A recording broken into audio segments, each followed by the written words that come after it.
Hi friends, பன்னீரை வச்சு சூப்பரான ஒரு ரெசிபி செய்ய போகிறேன். அதுக்கு ஃபஸ்ட்டு அதை க்யூபாக கட் பண்ணி எடுத்துக்கலாம். அதே மாதிரியே வெங்காயம் குடமிளகாயையும் கட் பண்ணி எடுத்துக்கலாம்.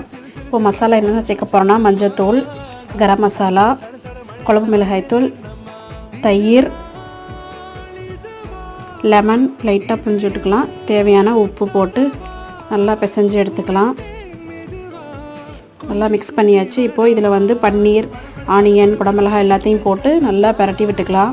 இந்த மசாலா நல்லா மேரினேட் ஆகணும். மேரினேட் ஆகி அப்படியே வச்சால ஒரு 1 hour.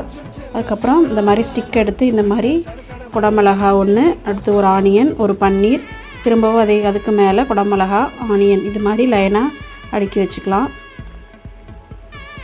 வச்சதுக்கப்புறம் இதில் தோசைக்கல்லில் எண்ணெய் ஊற்றி இதை லைட்டாக 2 பக்கமும் நல்லா பொரிச்சு எடுத்தோம்னா சூப்பரான பன்னீர் டிக்கா ரெடிங்க.